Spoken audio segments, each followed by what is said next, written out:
Well, I think it's just after 11:32 Central Time.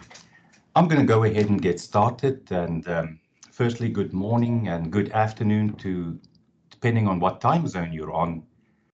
My name is Joe Zitzman. I'm with TTI, Texas A&M Transportation Institute. I'm also the director of CARTEEH, and it's my great privilege and honor to welcome each and everyone to this webinar. The webinar is called COVID-19's Impact on Transportation, Air Quality and Health. It's obviously a very important topic, and if we can just see by the attendance to this webinar, I think we had a little bit north of 300 people RSVP'd. So that's just an indication of how important this topic is. And unfortunately, as all of you know, yesterday in the news was the fact that the United States broke a record again, the largest number of deaths due to COVID. So it's obviously a highly, highly important topic. And from the perspective of research, it's obviously very, very important that we address COVID-19 through research as well. So through the CARTEEH Center, since the beginning of the pandemic, we've been highly focused on COVID-19. We've done several research projects, and a lot of them will be showcased today. We are really, really excited to show you what we've done in this space. And CARTEEH, a few words about CARTEEH before we turn into the actual presentations. So CARTEEH stands for the Center for Advancing Research in Transportation, Emissions, Energy and Health.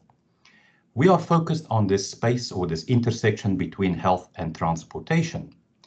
And based on the name, the focus is on emissions, energy and health, but we have broadened our scope a little bit beyond just emissions, energy, and looked at other intersections between health and transportation as well. It is a U.S. Department of Transportation center funded by the U.S. DOT, and it's one of the university transportation centers. And the interesting thing about CARTEEH is a consortium of universities. So TTI at Texas A&M University, we are the lead institution, but we also have some excellent partners. For example, Johns Hopkins University, Georgia Tech, University of Texas El Paso, and University of California Riverside. And the nice thing about today's briefing is we're going to have a presentation from each of the universities. So that is exciting. We've all been doing some excellent work on the space of COVID-19. So I really look forward to introducing this panel to you, and I enjoy the presentations. So the way we're going to run it today is I'm going to introduce the presenters to you one at a time, and they will give their presentations. And we will have some time at the end for questions and answers.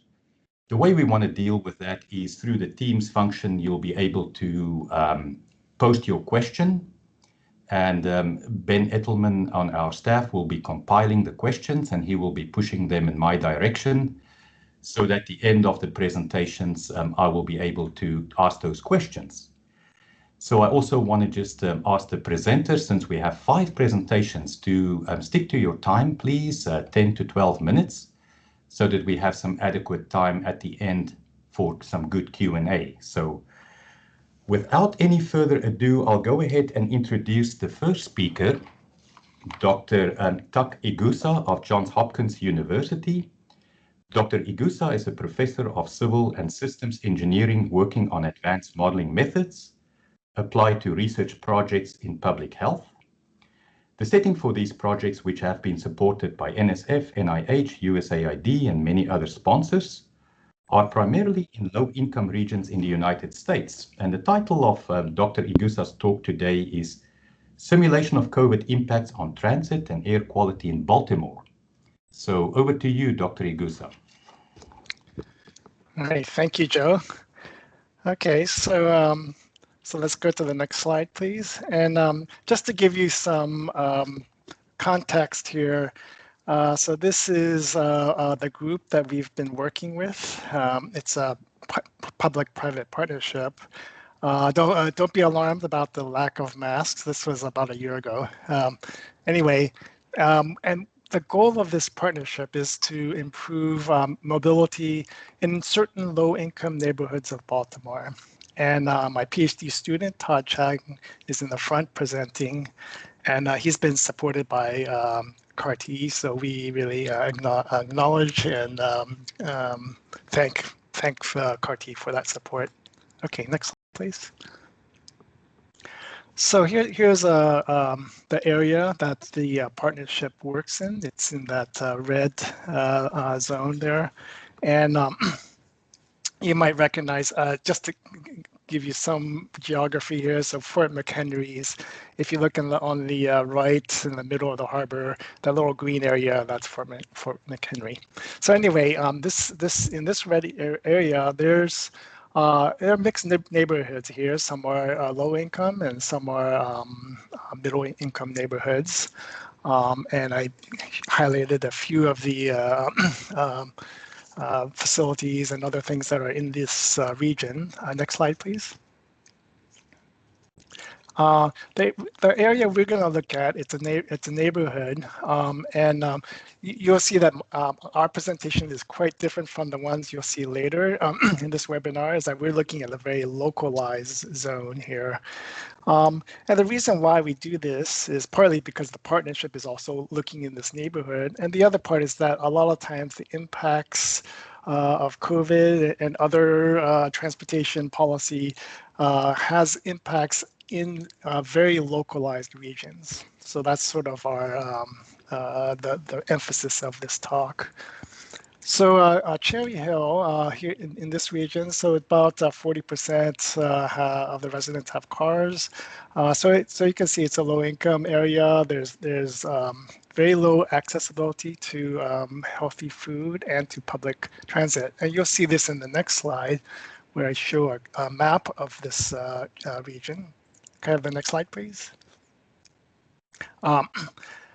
So Cherry Hill is you can see Cherry Hill is most bounded by that region where the bus routes are shown.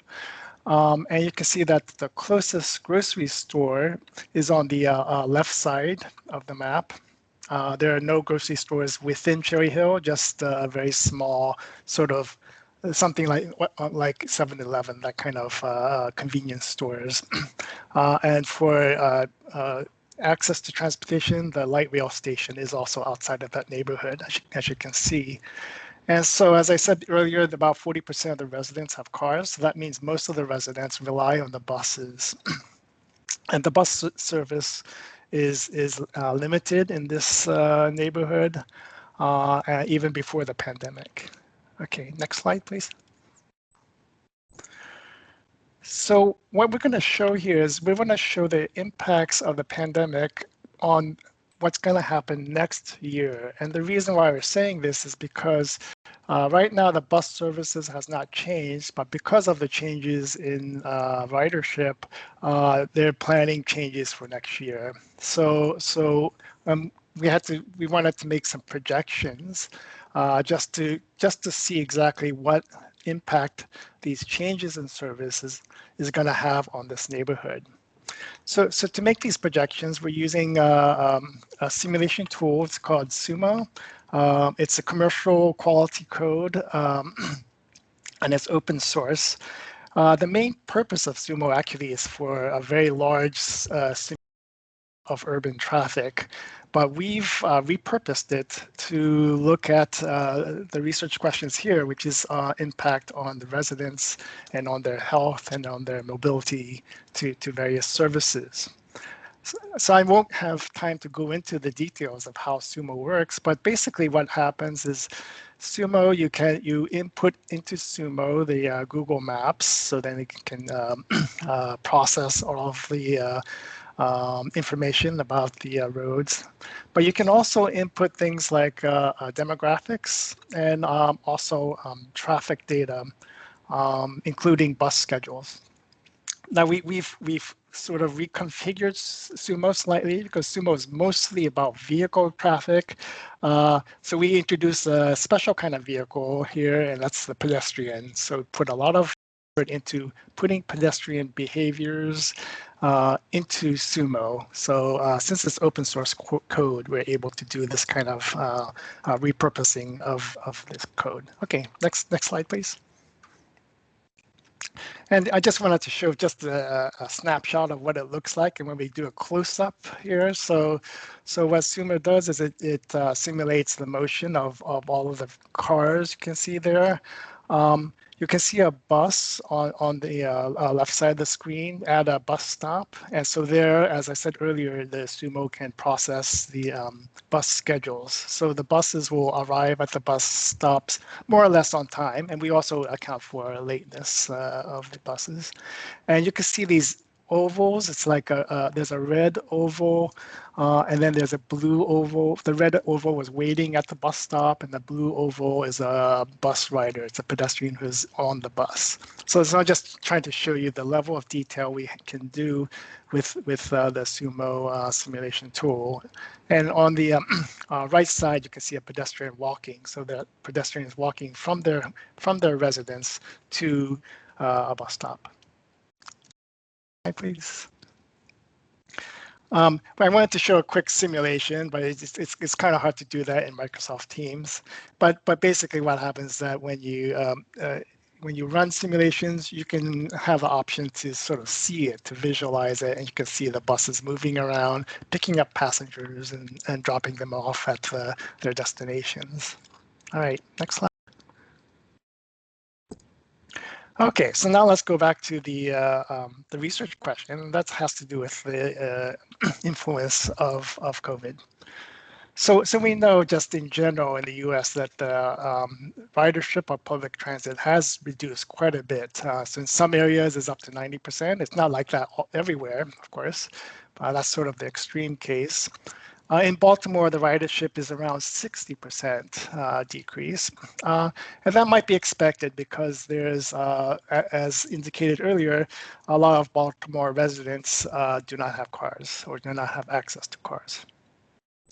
So the plans I mentioned earlier that we're looking at is projection for 2021. So the plan in Baltimore City is to reduce, on average, bus services by 20%. And on the map, I'm just showing you what it looks like in the Cherry Hill neighborhood. Now, it turns out that it's not a uniform reduction of 20%. It's just some buses actually will be even canceled or reduced more drastically than 20%. And there's some, particularly the ones that go to the business center of the city, where the bus lines will increase. And this is partly to cover some of the gaps due to bus cancellations.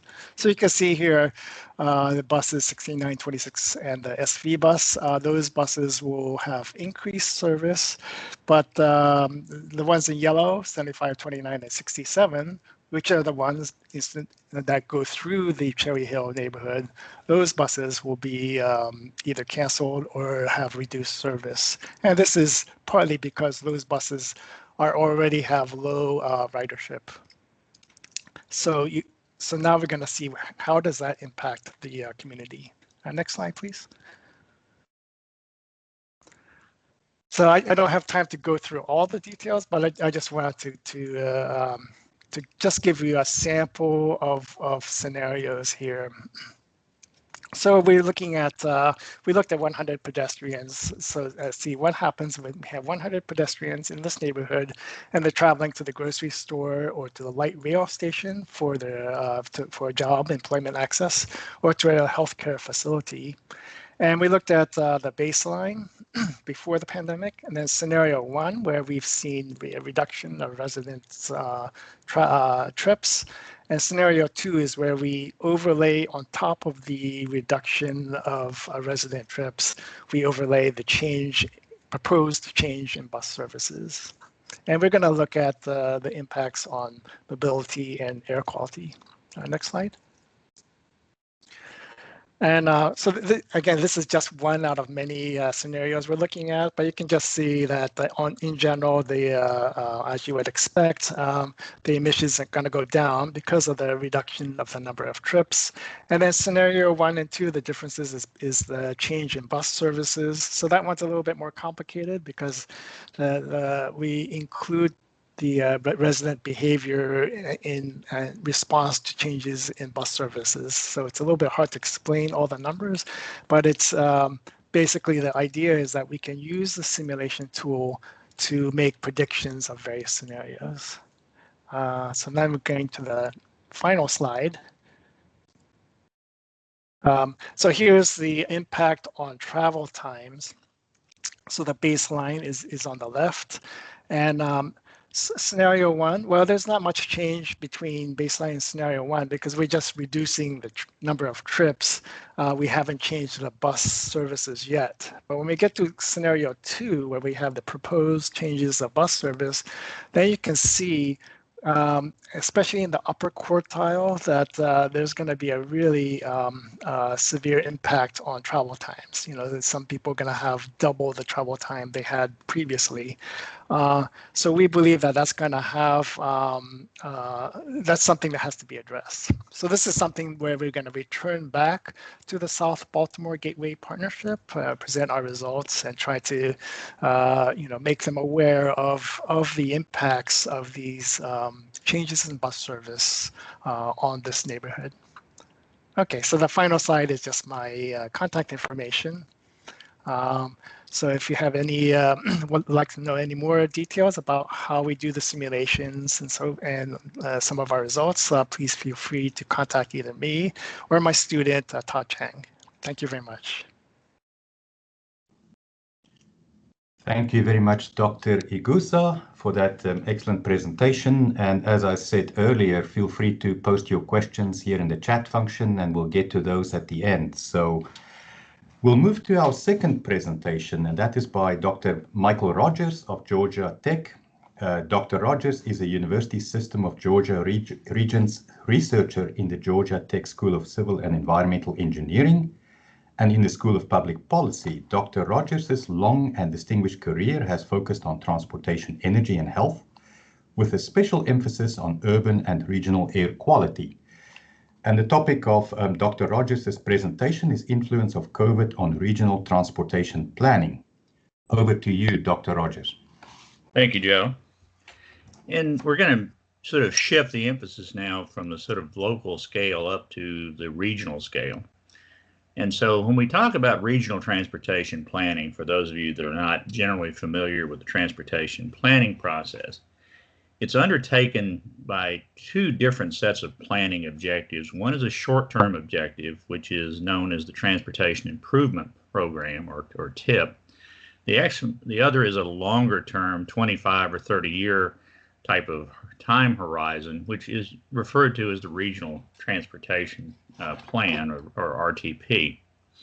Now, these are conducted in areas that are metropolitan statistical areas, that is typically locations with more than 50,000 population, by metropolitan planning organizations. In the Atlanta area where we're located, it's the Atlanta Regional Commission. In Washington, D.C., it's the Washington WashCog, and other types of metropolitan planning organizations.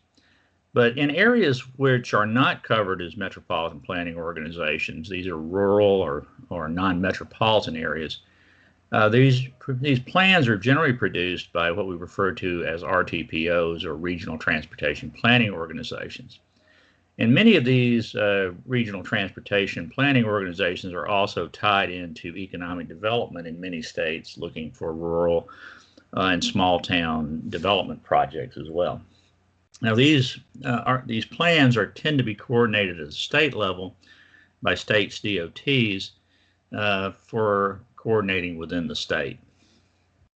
And so we're going to talk a little bit about the influence of future RTPs and TIPs based upon the lessons from COVID. If we have the next slide, please. So the short-term impacts of COVID, I think we're all pretty familiar with. There's been a tremendous increase in telecommuting and online activity, as witnessed from this webinar that we're attending right now. This has been especially true in certain sectors like education, where a lot of schools, including portions of my own, have gone to online type of program delivery, as well as many service industries that can function well remotely. And even in manufacturing and those that depend a lot on physical presence and equipment, the administrative functions, for example, accounting and human resources, have often been moved to online platforms. There's also, of course, been an acceleration in the ongoing trends toward online shopping, especially in the area of small package delivery to homes and businesses. But many other organizations have seen a shift in movement to, for example, curbside delivery services offered by major retailers, and increased amount of takeout food and pickup type of activities for even the general population.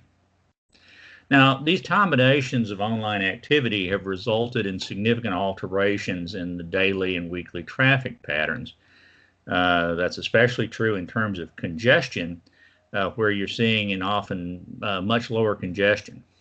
And since a lot of the plans that we're talking about in terms of future plans are in relieving congestion and its adverse economic impact, the question comes in as how will future transportation congestion type of processes likely exist or not exist in certain cases, depending upon the outcome of COVID. Now, these impacts that we've seen have occurred on all kinds of spatial scales, from not only the local scale where we're looking at our own particular neighborhoods or the like, but also sub-regional and regional areas where we're looking at movements and changes in how people are moving on a broad range of spatial scales. If we could have the next slide. Now, this also had some adverse impacts on particular elements of the transportation system. For example, as alluded to earlier, been some substantial decreases in transit ridership and in ride-hailing, in the use of ride-hailing services, for example, Uber and Lyft. These organizations have often shifted their primary emphasis from carrying passengers to food and other types of delivery services to provide at least some revenue in these up to 90% downturns in their ridership. Now, paradoxically, the largest impacts on transit systems have actually been in commuter and transit rail operations, which are often down 80 to 90% in terms of ridership nationwide. And if we look at transit bus service, this tends to be a lesser impact on transit bus because of the presence of transit-dependent populations, and these are down typically in the range of 60 to 75%. But nevertheless, dramatic decreases in transit ridership. Some of the non-highway modes have also, especially recreational modes, have seen drastic increases. For example, cruise ships and riverboats seen dramatic drops in ridership, as well as passenger aviation has been severely impacted by this process. Now, there's also been, in the freight side, significant challenges in terms of supply chain disruptions, and a lot of that is because of a long-term trend to just-in-time delivery. Most manufacturers maintain low inventories and very limited reserve production capacity. So with upsurges in demand associated with changes in behavior, many of the manufacturing firms have struggled in order to be able to deal with these shifts. Have the next slide, please. And so when we talk about producing these long-range transportation plans, or RTPs, what we're really looking at is how will this experience of the COVID epidemic and pandemic influence future behaviors and interest in people. And of course, one of the issues we have to look at is both organizations and individuals. If we look at the organizational level impact, many organizations have made substantial investments and devoted significant time and experience to the use of online tools. And the question, of course, remains, is it seems unlikely that even with the passage of the pandemic, that the baseline of the use of online tools will ever approach the lower levels present pre-pandemic. Many organizations have also become more decentralized in terms of of people working from home or other locations. And as a consequence, the potential economic value of centralization of your headquarters and manufacturing functions has been called into question. And this could have significant impacts on the future use of central business districts and others. And you may see a more diversified in terms of location of individual workers. Now, the individual impacts are also in terms of both consumer behavior, in terms of what people actually do, and then consumer preferences in terms of what people would like to be able to do in terms of these types of activities. We've also seen an impact on the social functions, recreational travel, as well as other types of activities. And these behaviors of moving, for example, many types of productions from live productions to online type of activities, many of these may persist beyond the presence of the pandemic. And so this becomes a question as to how future organizations may function.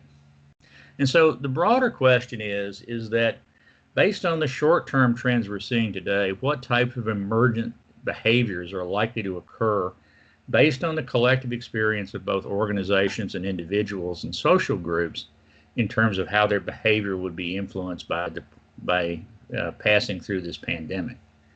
Next slide, please. And so I've put forth some very provocative questions here, and this was intended sort of to stir the pot, if you wish. For example, is this the end of the new urbanism? In other words, the encouragement of high densities to aid in transit and other types of activities, will the experience of people trying to social distance work as an adverse impact toward trying to densify future development? Will transit-oriented development, for example, cease to be as attractive given the potential vulnerability to transit usage to pandemic operations? Conversely, there's been an increase in demand for bike and pedestrian infrastructures. These individual modes may become even a larger trend as we move into the post-pandemic era. And the whole question of will the back to the city movement that's been present in the last few years continue, or will this growth tend to move toward other regions? Another question is, what is the future of transit and shared mobility? In other words, these functions that have been so dramatically impacted, will they ever recover their momentum that was occurring a few years ago? A more provocative question is where growth may be. If organizations can operate in a decentralized fashion, then the benefit of operating in a major city may be less than it would have been otherwise. And so the question is, will these areas move to areas that still maintain good health care? For example, medium-sized cities for perhaps 500,000 to slightly over 1 million population often have well-developed healthcare systems, but lack some of the other issues associated with urbanism.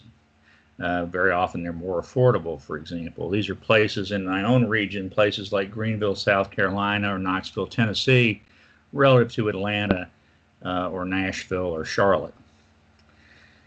There's also a significant increase, as we're talking about, is will the experience of people who need their vehicles produce a reluctance to abandon their personal vehicles in the future for shared mobility types of activities? And will these changes in consumer behavior result in a reconfiguration of shops and retail type of operations?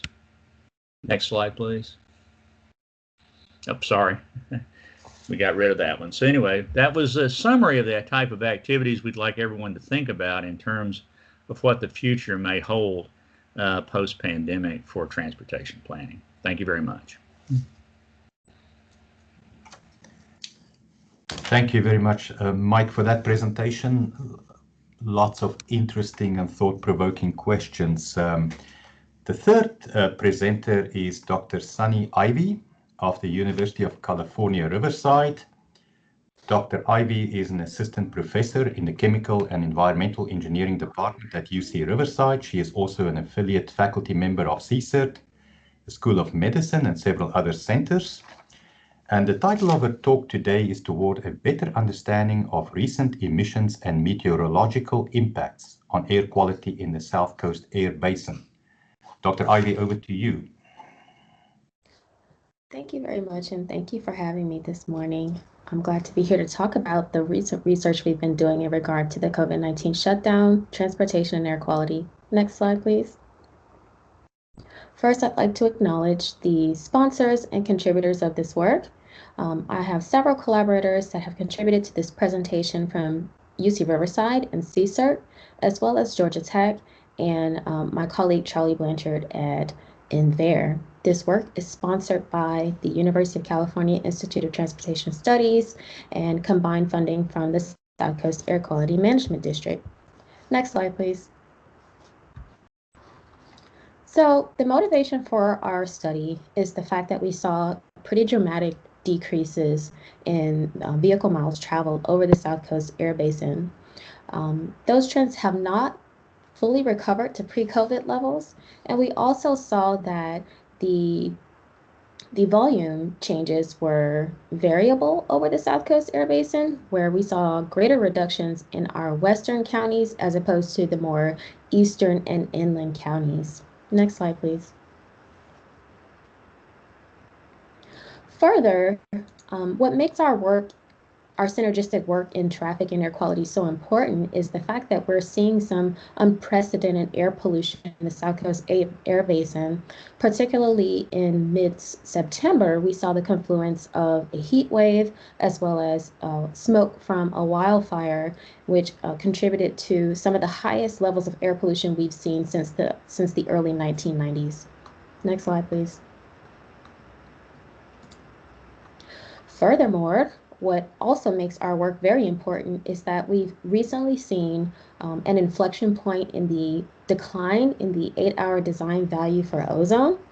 Over the past few decades, we've seen decreases in ozone. However, lately we've seen an uptick in our design value, and you can see I've highlighted where those design value locations are, and it's typically in our crestline and redlands monitors. And you'll see where this becomes important where we talk about changes related to the COVID-19 shutdown. Next slide, please. So what makes the South Coast Air Basin particularly susceptible to these high pollution events is our unique meteorology, emissions, chemistry, and topography. So we have our mountains out to the east that trap the pollution when blown in from the Los Angeles city center.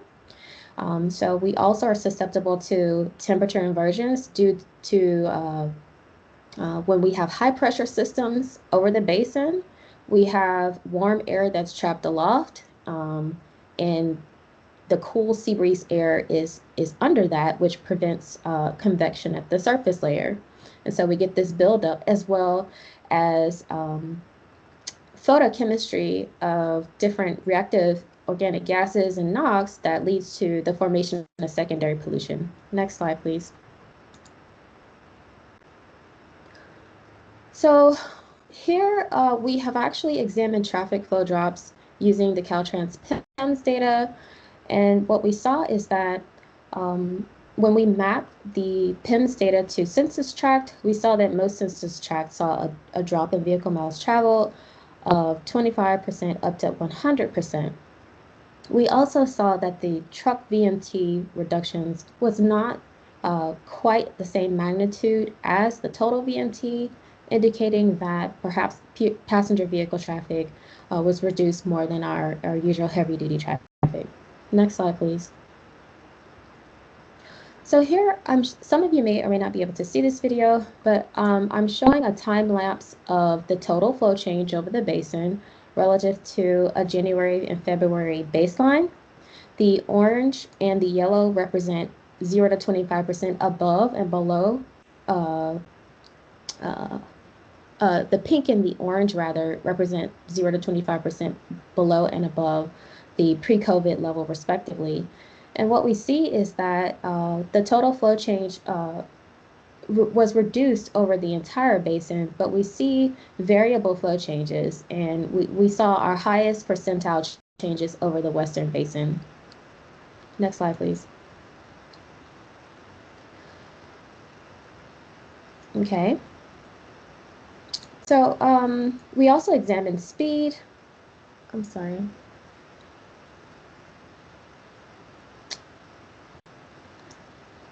I'm sorry, I see a dark screen. So if you could go to, I believe this is our speed change. And so what we see is a time lapse of speed change over the basin. And the purple and the blue indicate 0 to 25% above and below pre-COVID levels. And we actually see that the speed recovered or increased above our baseline over the high volume corridors in the western basin as opposed to the corridors in the eastern basin. Next slide, please. Thank you very much. So next we examine our air pollution trends. And so I've grouped our ground-based monitors in the yellow, blue, and purple. And so the yellow indicate our upwind sites in the western basin. The blue are our central sites, and the purple are the downwind sites. And when we examine the time change or the temporal change in carbon monoxide, nitrogen oxides, and ozone, we saw that we have the biggest reductions in carbon monoxide, which is a marker for commuter traffic, in Anaheim at the narrow road site, and those reductions were not as large at our Etiwanda site in the eastern basin. And for ozone, we actually saw reductions at our typical design value site of Crestline.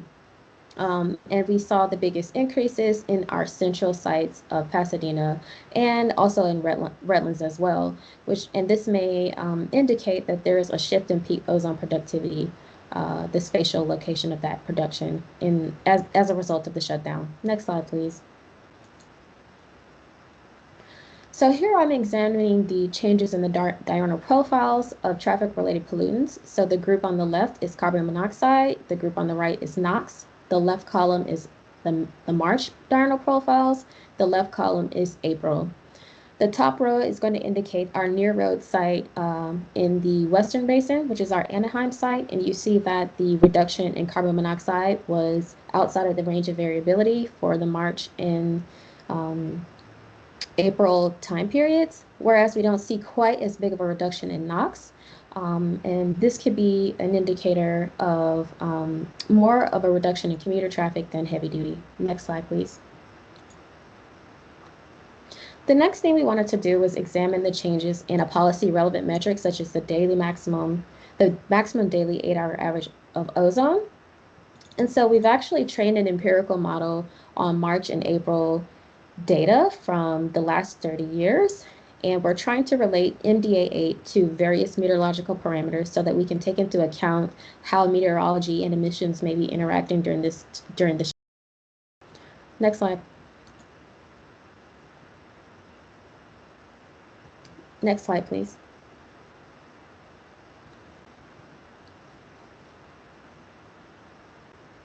Okay. So we should be on slide 13, please.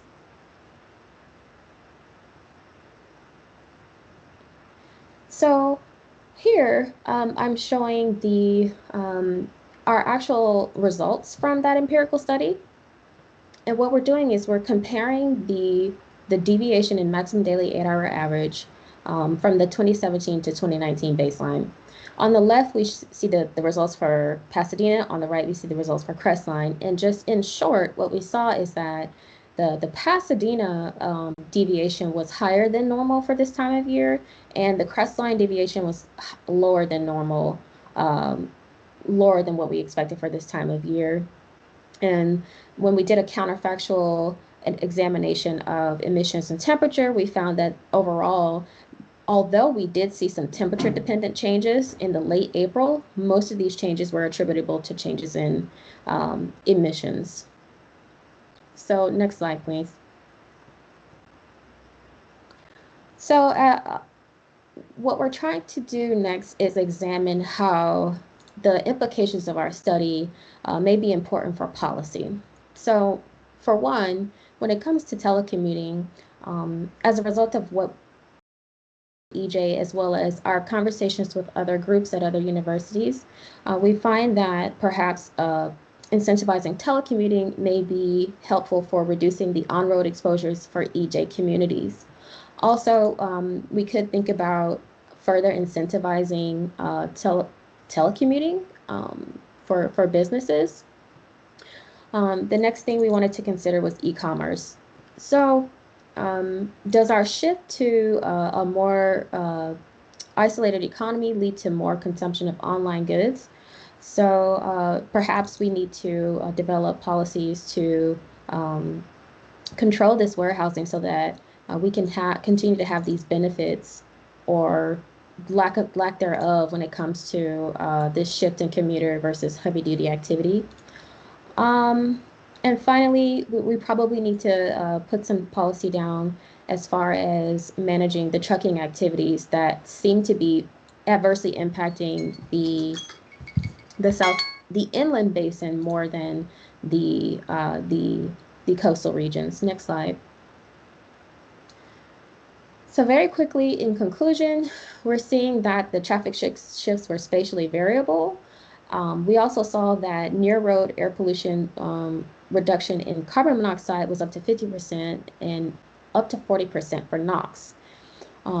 We see that temperature did play a role in our ozone during the spring and in subsequent heat waves in this summer.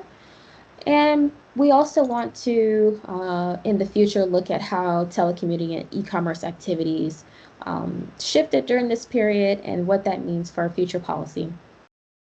Thank you.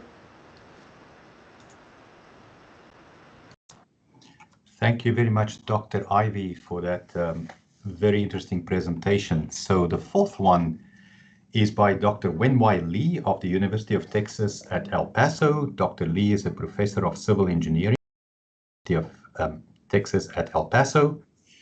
His research interests include air quality monitoring and modeling, risk assessment, accident analysis, and physical simulation of atmospheric environment.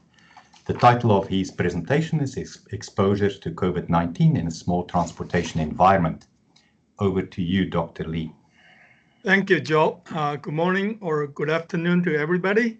I am going to present a few thoughts about the spread of virus in a small environment from an engineer's perspective. Next slide, please. I just need to make this declaration because some of the information presented in this discussion is actually adapted from published articles. So I don't deserve any credit for their work, and please don't cite or refer to the document. Next slide, please. Okay, the objective for my talk is first, I'd like to understand and characterize the aerosol properties associated with the virus. And we want to verify the strength and existence of the virus in the environment. And thirdly, I'd like to conduct a very back of the envelope or rapid assessment of exposure to the virus in a small environment. And finally, I am going to provide some guidance based on our understanding. And again, it's from a air quality engineer's perspective. Next slide, please. Okay, for the virus, we know it was first reported in Wuhan, China in December of last year. The typical size of the virus is about 125 nanometer, and this is about 0.1 micrometer. And virus can be found in a cell, and it cannot survive outside the cell unless it's coated with some protein, which we call it a virion or virus particle. The particles are known to be encapsulated in globs of mucus, saliva, and waters. And the fluid or the liquid will dry out as time goes. And the fate and behavior of globs in the environment depending on the size of the globs. And next slide, please. Okay, so the quantity of the virus is reported by measuring the number of copies of viral RNA in a sample. And typically there are millions to billions or even greater than billions of copies of RNA in a meal. And it depends on the location in your respiratory tract.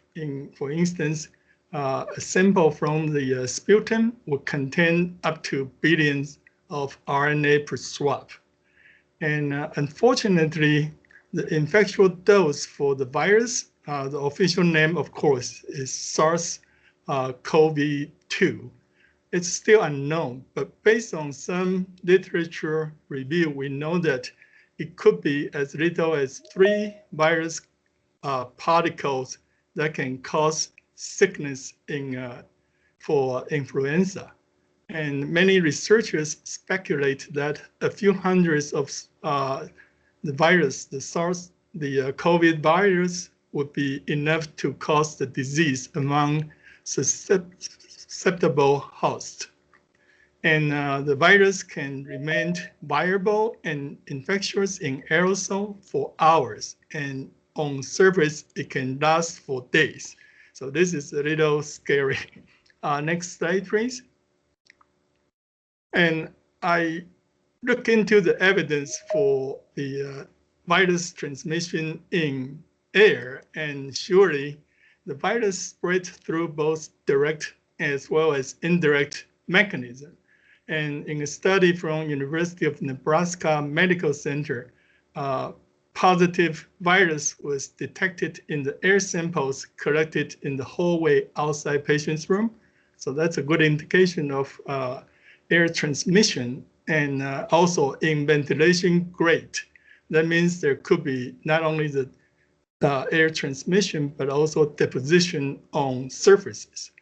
And there's also a study, I think it's an Italy study, indicated the virus was found on air exhaust duct screen and air conditioned filters on a ferry boat, as well as in nursing home. So we kind of convinced that the virus can be transmitted in the air. And the thing is, it may stay alive, so to speak, or functional for some times. And it also can be present on particulate matter. This can make situation more complicated. And again, the virus can stay viable in aerosol for up to 3 hours, or even more stable and functional on smooth surface of up to several days. Next slide, please.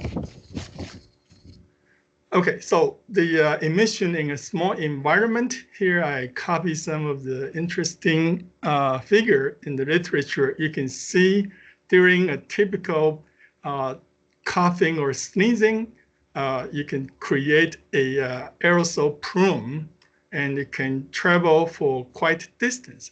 And because for the visualization, I guess many of the aerosols you see in the figures are really large chunk of aerosols, and they tend to deposit faster.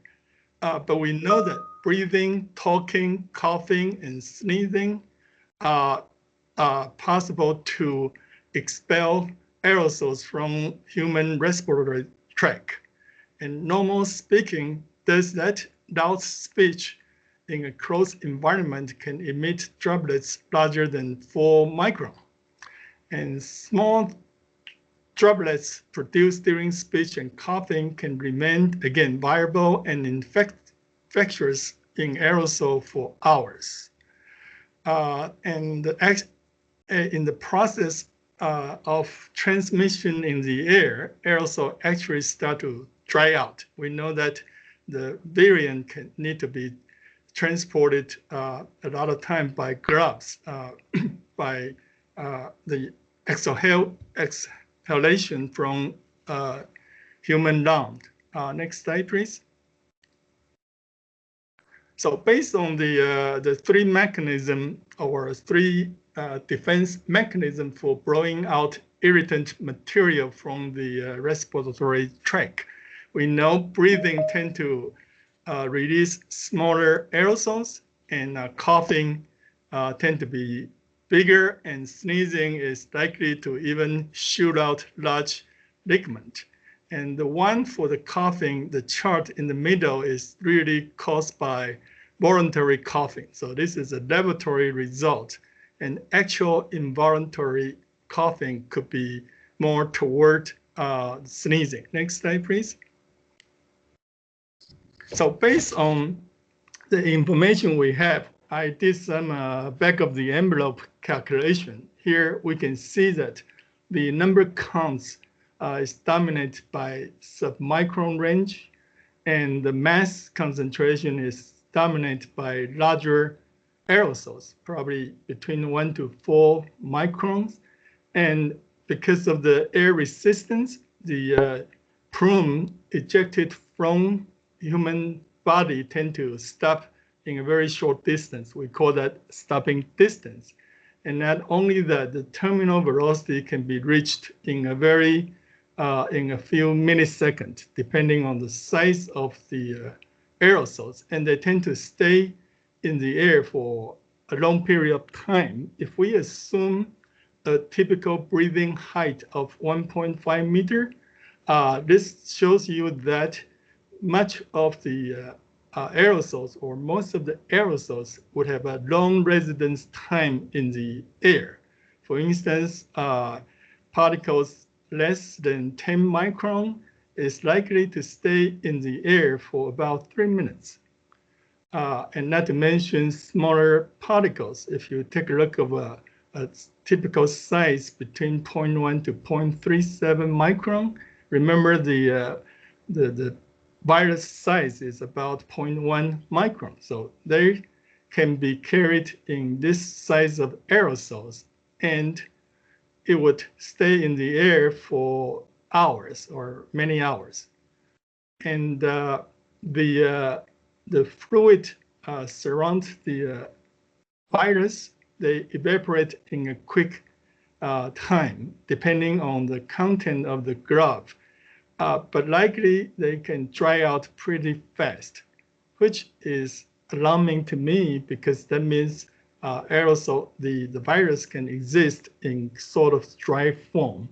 I also show you two charts to the right, and to show you that between for the aerosols between 0.1 and 1.0 micron, it has your human lung has less mechanism to attract or to capture the aerosols. So it's likely the exhalation will shoot out aerosols in this range. And also for typical fiber filters, the range between 0.1 to 0.5 micron aerosol will be most difficult to catch unless you use a HEPA filter. Next slide, please.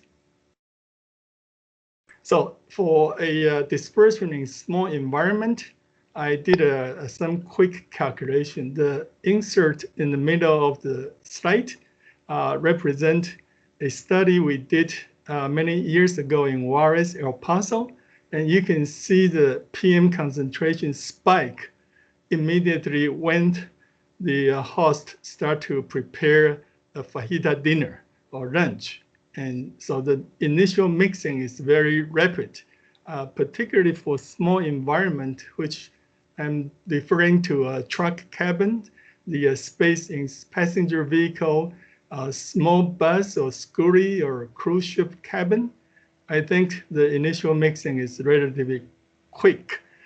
And the air change rate for vehicle, of course, varies depending on how the operators select.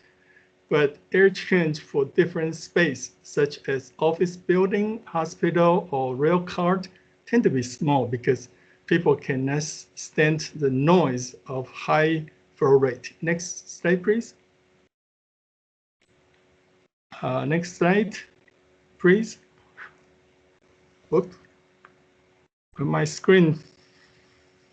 Okay, thank you.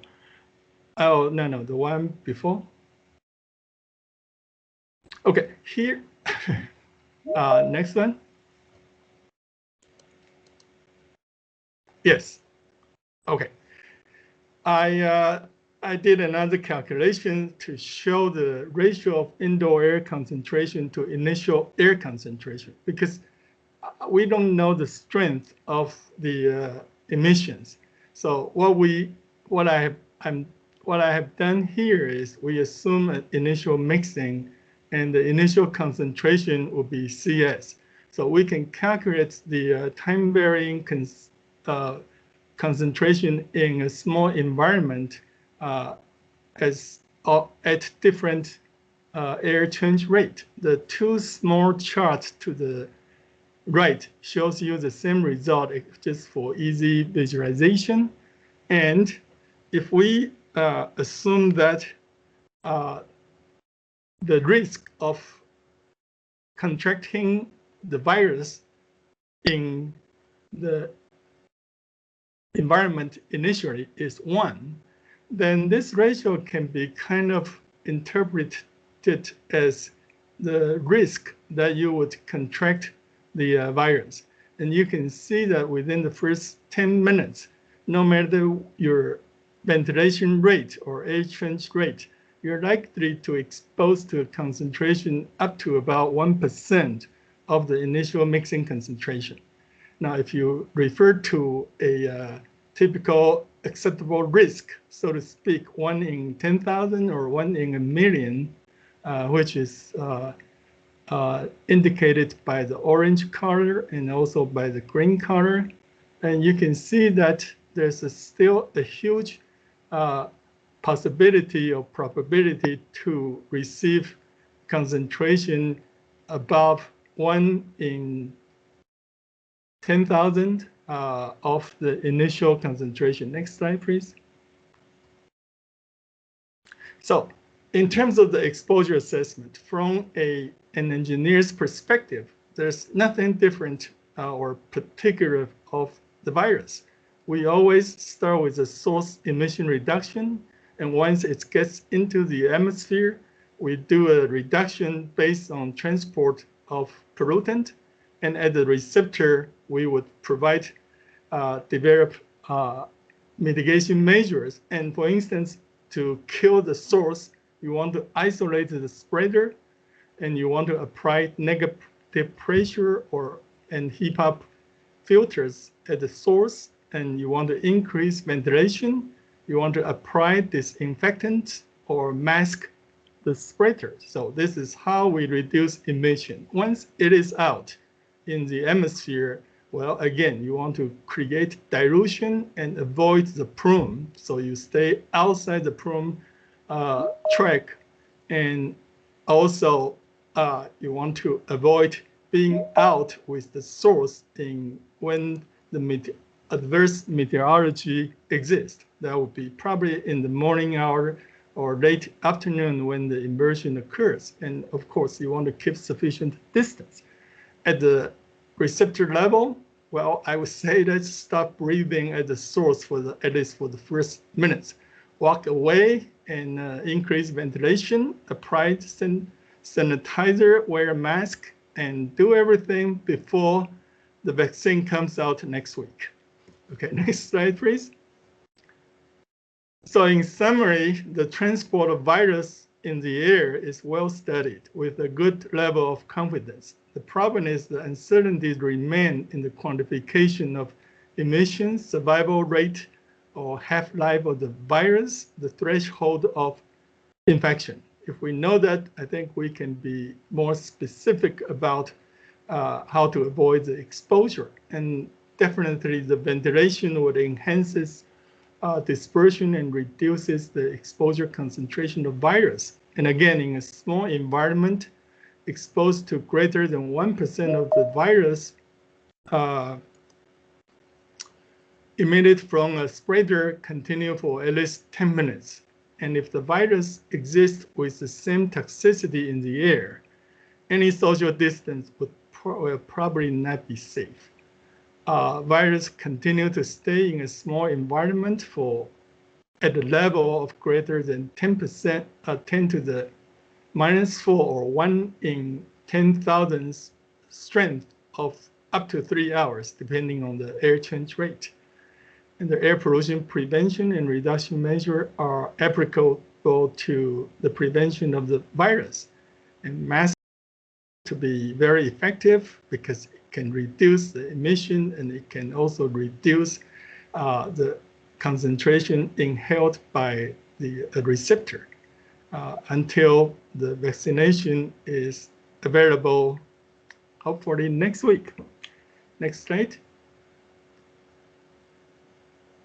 Okay, that's all I have for this presentation. Thank you, and back to you, Joe.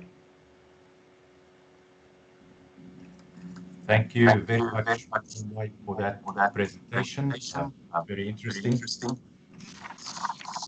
I just want to remind folks that you're welcome to post questions in the chat box, so feel free to do that, and we'll see how many we can get to at the very end. And our last presentation, last but not least, is by Dr. Ann Xu, who's with Texas A&M Transportation Institute, TTI. So Dr. Xu is the Assistant Director of Technology for CARTEEH.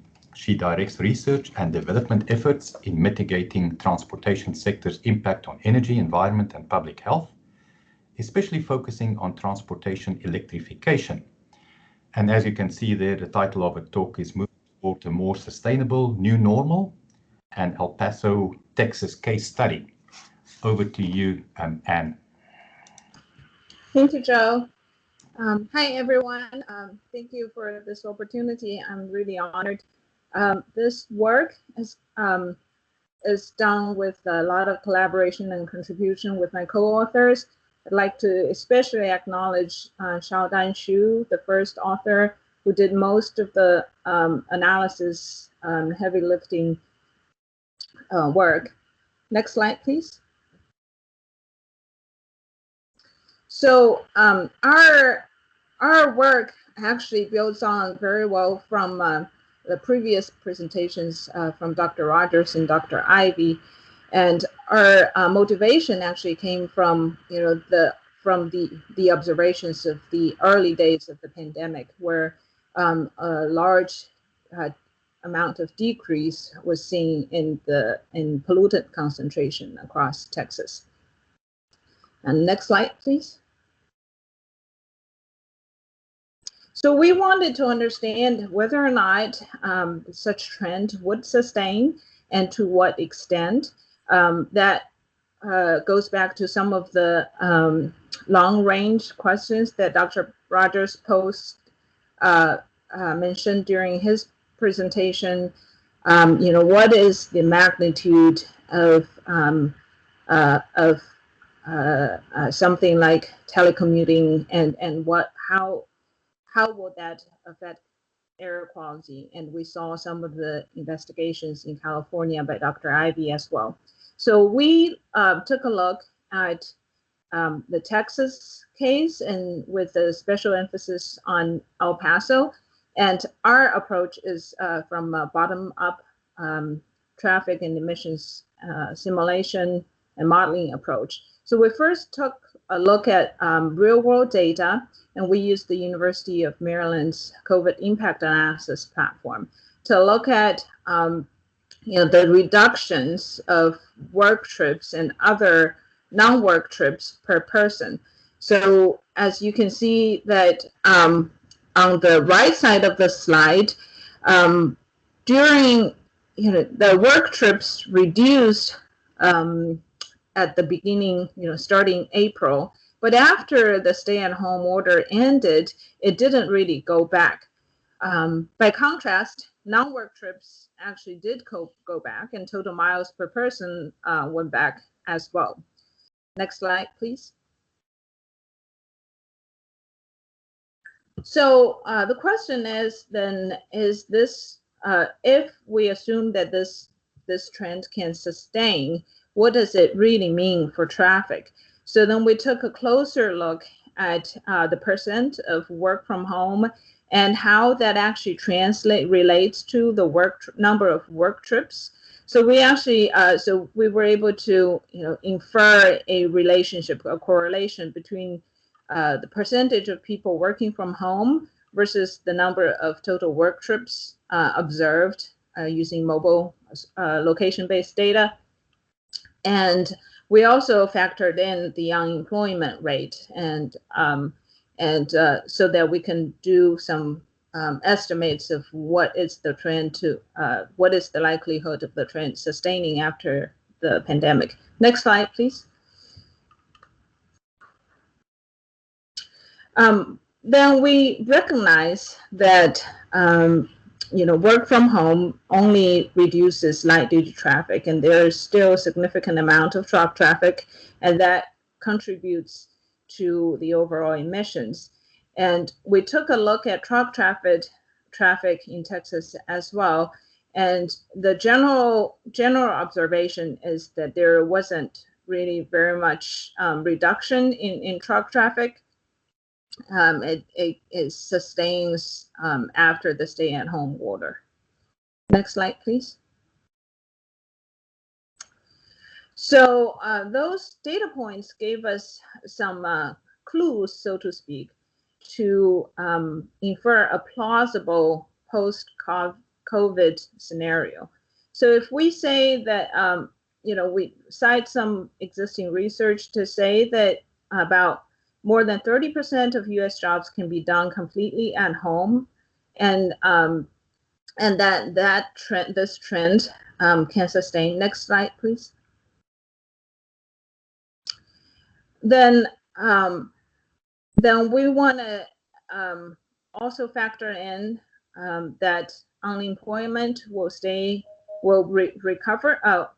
Economic situations will recover, and unemployment will sustain at about 3.5%, so that our estimates of work trip reductions is not confounded by unemployment.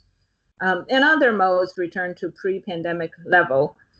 Next slide, please.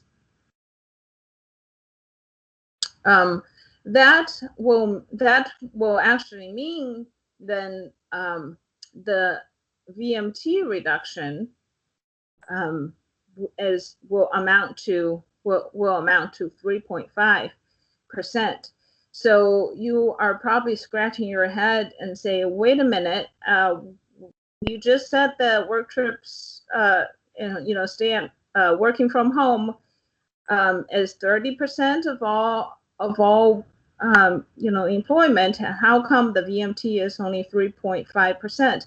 And this is where I think our biggest contribution is to comb through, the portions of work trips. So if you think about it, the people that can afford to work from home tend to make fewer work trips. The people that have more than one jobs and make multiple work trips tend to be those who don't have the option of working from home. So if you look at the table on the first row, we're looking at 18% of reduction of work trips compared to 30% of all people that get to work from home. And from there, because work trips only constitute a portion of overall travel, our estimate actually comes in that the VMT reduction will only be 3.5%. And but because of the 3.5% reduction is mostly during peak hours, delay reduction is about 10%. And from there, we also estimated the CO2, NOx, and PM.5 reductions. CO2, unsurprisingly, tracks with VMT, but NOx reduction and PM2.5 is actually even less pronounced. And all of these, you can actually go to our website, tempo-dashboard.io, and there we have the full documentation of our methodology, our entire modeling pipeline. And our full results actually is hosted on this, not so pretty web link here. It's still in the development stage. We actually have a lot of scenarios there, but you can find the COVID scenarios in there, so that you can not only see the link by link traffic reduction and emission reduction, but also see the modeled pollutant dispersion and asthma effects. We also on top of the work trip reduction, we also modeled what if the EV sales trends sustain. So you can see on the right side of the slide that with electrification, then we can see additional reduction in emissions. Next slide, please. So this is just a more detailed view to show how the traffic reduction mostly happens during peak hours. Next slide, please. And this is these are some screenshots from our dashboards to show the link-by-link changes of delay and VMT. Consistent with the fact that work trip reduction happens during peak hour, it also, the effect of delay reduction happens mostly on major highways. And that, going back to some points that Dr. Ivey made earlier, that goes, poses some EJ questions. Next slide, please. So this is another screenshot looking at NOx emissions. So as you can see that the NOx emissions are not as pronounced, emissions reduction is not as pronounced as the delay reductions. Next slide, please.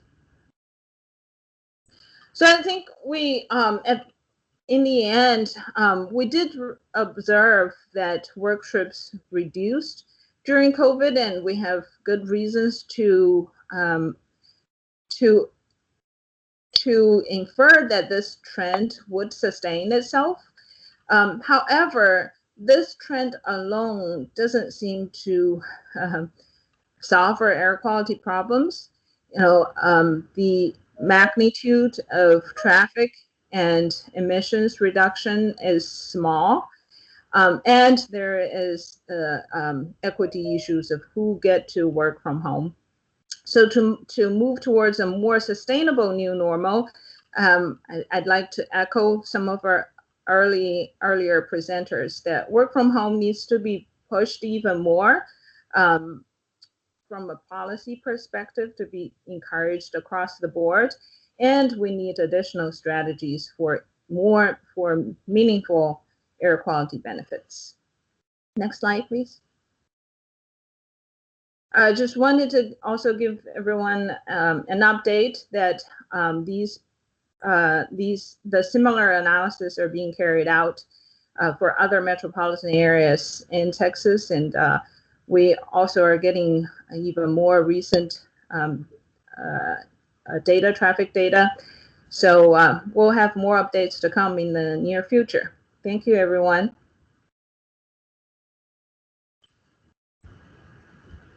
Thank you very much, Anne, for that presentation. I really appreciate it, and all the presenters for your presentations. We're now at the question and answer part. And officially, we have like 15 minutes, so we can definitely tackle a few questions. Hopefully, we'll get to each presenter for them to answer at least one question. Just a quick announcement for everybody's benefit. The presentations as well as this recording will be posted on the CARTEEH website. So you're welcome to visit that and look at that. So let's start with Dr. Igusa. How much effort would be required to model a different area such as Houston, Texas, where 2021 service changes are planned and available in future GTFS format? And apparently that stands for General Transit Feed Specification. So Dr. Igusa. Yeah, so Houston is a much bigger scale than Cherry Hill, definitely. But the SUMO has been used for the large scale studies. So I put some comments. I responded partly to that, but one thing is that SUMO is typically used for traffic flow, to model traffic flow, and we're using it a very different purpose, looking at impacts on residents, and so a lot of our effort is on the behaviors and whether the pedestrian could access things like the grocery stores and things like that. So it's a very different way of using SUMO. So we're not sure how it could scale up to city level. What we probably would do is some kind of sampling. We're not trying to sample every resident in Houston. I mean, you could, So when they do traffic simulations of a whole city, they model all the cars in the city. But we don't have to do that in public health. You don't have to model every single person. You do a sample. So that's probably the approach that we would take if we want to do a city scale analysis like this. I would need to know more about the what Jonathan Brooks was asking, but and he and I already studied. He already sent me an email, so I think I'm going to follow up with him. But yeah, so I guess the summary is that we're using Sumo not as a vehicle simulator, but as a public health tool, and it's very different. And we're just beginning to learn how to do this. So, but we're happy to investigate this for other cities besides Baltimore. Thank you very much, Doc. I appreciate that answer. So the next one is for Mike Rodgers. So which of the consumer or travel behaviors that you identified as either surfacing or growing during COVID do you think have the largest likelihood of continuing and having a lasting impact post-COVID? Well, thank you, Joe. The real issue in estimating something for a regional transportation plan is not looking at the behavior that may occur in the first year or two after the COVID pandemic subsides, because it's really asking a question as to what impacts the presence of being in that activity had on people's future views. And a lot of those impacts occur with children as they move forward. There have been a number of studies looking at what the impacts on the being present in the Depression or being present during the Second World War and with rationing had on people's behavior as they became adults. And they really showed in particular cases of more hoarding behavior, of where they maintained larger inventories of goods because they grew up with shortages associated with rationing. And I think that may be a very similar circumstances where if we look a decade out, it's really the potential patterns of where people who are in their early teens now are choosing to start their careers and move in, and how their presence of going to school online and being isolated socially for portions of the time play out in terms of how they work. So I would guess the biggest impact is likely to be on the choice of where they live and how they commute is likely to be a more significant change. And I also think the decentralization issue, organizations are always trying to reduce cost. And so if you can relocate a lot of your functions from a very expensive major city central business district to a much less expensive rural area, then the potential savings in administrative costs could be very substantial. So I seriously doubt that all of those administrative functions will return to a centralized type of activity post-COVID. Thank you for that, Mike. And maybe if we have time, we can talk about telecommuting a little bit later on, because that is such a significant impact. I think Anne also spoke to that, and lots of companies have now new policies as far as that is concerned, but maybe we can revisit that topic towards the end. But I want to go to Dr. Ivey, and the question that we want to pose to you is, do you have any insight into why traffic flows recovered for some localized regions as compared to others? Yeah, that's a good question. So the South Coast Air Basin, or Southern California, has very unique land use. And so there has been a boom in the logistics industry as of late, and they are actually building up quite a few warehouses in the inland basin. And all of that logistics traffic goes from the coastal ports and it ends up in our inland warehouses, right? So also the people that work in the warehouses and that service those jobs They tend to live in the Inland Empire as well. And so those economies, or the spatial variability in that economy, and that workforce, could be what's driving the variability in traffic recovery in the basin. I'll say, yeah, and that's where I'll leave that. Yeah. Yeah, that was indeed very helpful to clarify. Question for Dr. Lee. Your slides show that transit rail specifically have the low air change rate. What do you think transit agencies can do either to improve air exchange or otherwise make transit travel safer?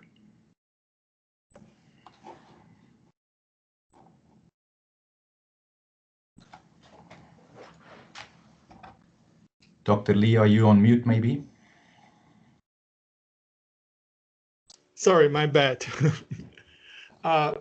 Yes, if you ventilation rate, but definitely it dilutes the source. And as I mentioned in the slide, to eliminate emission, that's only this is more a passive mitigation measure. The more proactive measure is really to make sure you don't bring the spreader, the host, to the rail cart. And you need to make sure if they're there, make sure you can reduce the emission from them by masking the spreader and do all kind of mechanism to prevent the release of the virus to the environment. Thank you, Dr. Lee. So a question for Dr. Xu. Why is NOx reduction in post-COVID plus EV so much lower, 2.7%, than just post-COVID? No, I think that may be a misunderstanding.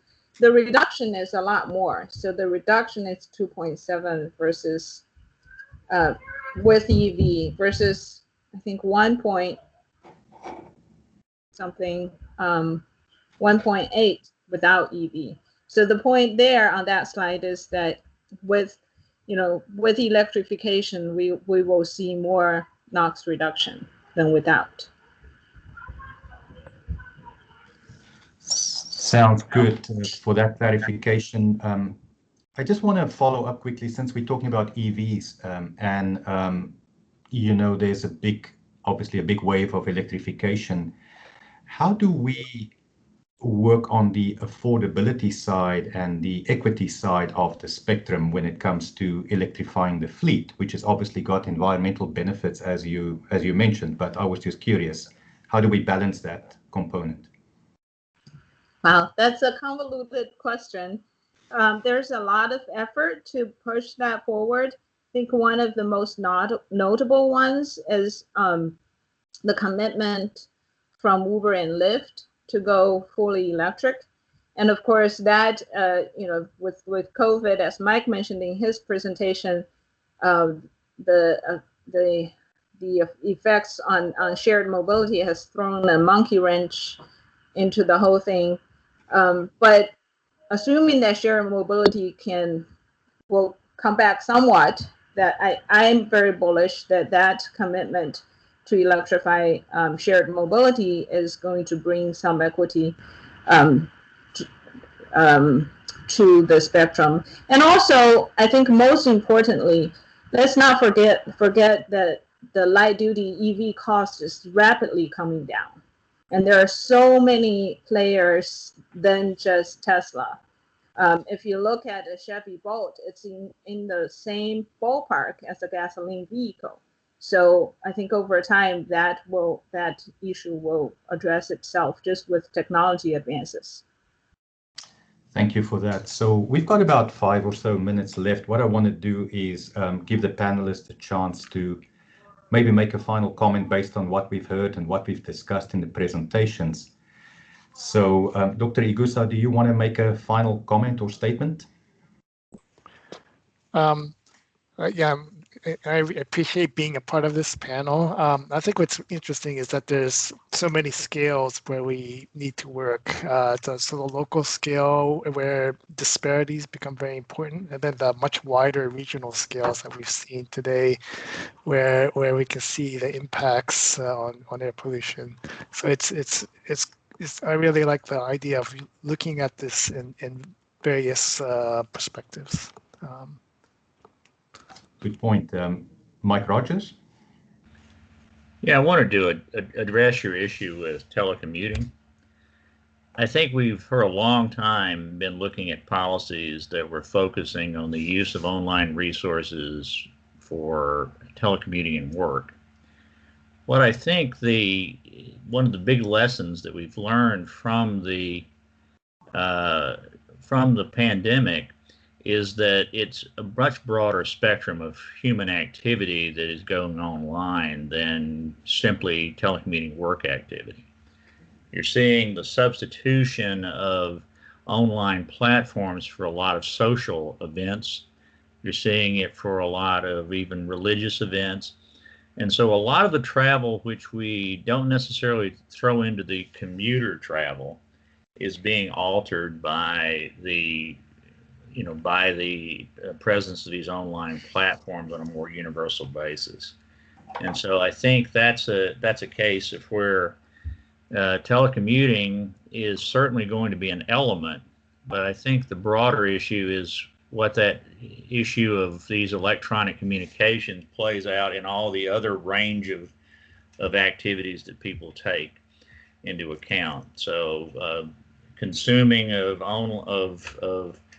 live sporting events and consumption of artistic and cultural resources through online platforms all have potentials of altering transport patterns as well. And so I think that's really the broader question as to how that all plays out across the whole gamut of human mobility. Mm-hmm. Thanks, Mike. I'm glad you took the bait and handled the telecommute and colored that in for us a little bit better. I appreciate that. Sunny, Ivey, any comments from you? Absolutely. Thank you, Joe. I didn't talk about it in my presentation, but I did quite a bit of work as it relates to air quality and environmental justice.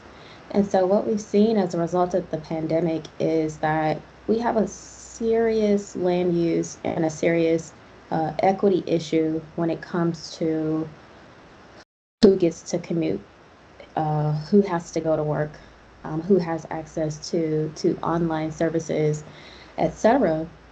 And so, especially out here in Southern California, our biggest issue is mobility and transportation, and it's the biggest source behind energy production of most of our air pollutants. And so we have a pretty big challenge to make sure that while we are making our transportation sector less environmentally harmful, that whatever changes that we're making, they're also equitable. So I want to also bring attention to our logistics problem here in the basin. We're building up warehouses in communities that are chronically underserved. Okay, and so that brings in diesel truck traffic into their neighborhoods, and they're boxed in and they're confined by these industries. And so we need to look at the supply of services and the demand of the service. So who demands these services and who then supplies them? And there could be an equity issue there as well. So when we think about one-click ordering, we need to think about who has to fulfill those orders, where the warehouses are, because the South Coast Air Basin actually services a lot of the U.S. When it comes to goods movement. And so that's all I wanted to say. Thank you for bringing that up. That's obviously a huge topic, and that's a whole webinar by itself, and I'm really glad you brought it forward. Wen-Whai, Lee. Yes, from a air quality engineer's perspective, I think we know enough about the transport of a pollutant. But for the virus, we really need to know the toxicity and how to quantify emission and how the virus can survive in the environment in terms of the half-life or how it decay or disappear from the environment. Once we know that, I think we will be able to come up with better advices to the public in terms of how to avoid being exposed to the virus. Very important. Last but not least, Anne. Sure. I would like to echo everyone else's mentioning of equity, and Joey especially posted that to me. So then thinking about what does the future hold, I would like to end with a special focus on children. We've been talking about emissions, but the lack of the reduction in traffic, the reduction in going to school traffic has a much bigger effect on travel behavior and the future of transportation beyond than just emissions. How will all of this affect children, as Mike alluded to earlier? And then when we go back, do we go back to diesel school buses? Can we go back to electric school buses? That's another equity issue in terms of electrification. And also going beyond emissions, the kids' behavior in a response to all of this, and food distribution, their general health. So I think those are the things that I would like to have a call out to our research community and start to think about more. Thank you for that, Anne, and that kind of leads to a point I quickly will make the CARTEEH Center, even though we're a consortium of universities, we really flourish on reaching out and working with partners and stakeholders. So please visit our website, please reach out to any of the researchers on the CARTEEH team, and we'll be happy to answer questions, collaborate, whatever the need might be. If it wasn't a virtual event, I would sure we would have had a very loud round of applause for the panelists for doing a great job, putting in the effort to come showcase their work and talk about this very important topic. So I want to thank all the panelists for these excellent presentations. I thought it was really, really well done. And I also want to thank the US DOT, obviously, for the funding for the center, and all the collaborators. And a final announcement is just about our symposium that was planned for May of next year, 2021. As you can imagine, we will not be doing it in person in Riverside as we were planning, so it will be a remote event. We are working through the details, and you'll see an announcement to that effect very shortly, and I hope all of you will be participating in that event as well. So with that, I'll close this webinar, and thanks again, everybody, for your participation. Bye-bye. Thank you, Joe. Mm-hmm. Thanks. Thank you. Bye.